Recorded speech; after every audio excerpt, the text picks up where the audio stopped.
So ಸ್ನೇಹಿತರೆ, September 2026ರ ತಿಂಗಳಲ್ಲಿ ಕರ್ಕಟಕ ರಾಶಿಯವರಿಗೆ ವೃತ್ತಿ ಮತ್ತು ಉದ್ಯೋಗ ಹಾಗೆ ಹಣಕಾಸು ರಂಗದಲ್ಲಿ ಹೆಚ್ಚಿನ ಪ್ರಗತಿಯನ್ನು ಕಾಣ್ತಾರೆ. ಯಾವುದೇ ಸಮಸ್ಯೆಗಳು ಕೂಡ ಇರೋದಿಲ್ಲ. ಈ ಹಿಂದೆ ಇದ್ದಂತಹ ಒಂದಷ್ಟು ಹಣಕಾಸಿನ ಸಮಸ್ಯೆಗಳು ಕೂಡ ಈಗ ಬಗೆಹರಿಯುತ್ತೆ ಅಂತ ಹೇಳಬಹುದು.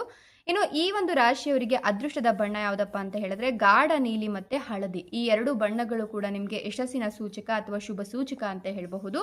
ಇನ್ನು ಅದೃಷ್ಟದ ಸಂಖ್ಯೆಗಳು 6, 9, 6, 19 ಮತ್ತೆ 21 ಅಂದ್ರೆ ಲಕ್ಕಿ ನಂಬರ್ಸ್ ಅಂತ ಹೇಳ್ತಾರಲ್ಲ. ಸೊ ಈ ತಿಂಗಳು ನಿಮಗೆ 6 ಮತ್ತೆ 19, 21 ಲಕ್ಕಿ ನಂಬರ್ ಆಗಿರುತ್ತೆ.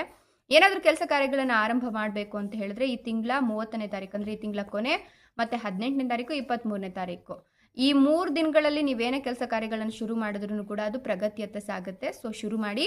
ಇನ್ನು ಪ್ರತಿನಿತ್ಯ ನೀವು ಓಂ ನಮೋ ನಾರಾಯಣಾಯ ನಮಃ ಅನ್ನೋ ಮಂತ್ರವನ್ನ 28 ಬಾರಿ ಉಚ್ಚಾರಣೆ ಮಾಡ್ತಾ ಬಂದ್ರೆ ನಿಮಗೆ ಒಂದಷ್ಟು ಮಾನಸಿಕ ನೆಮ್ಮದಿ ಸಿಗುತ್ತೆ. ನಿಮ್ಮ ಸಮಸ್ಯೆಗಳಿಗೆ ಶಾಶ್ವತ ಪರಿಹಾರ ಅನ್ನೋದು ಸಿಗ್ತಾ ಹೋಗುತ್ತೆ.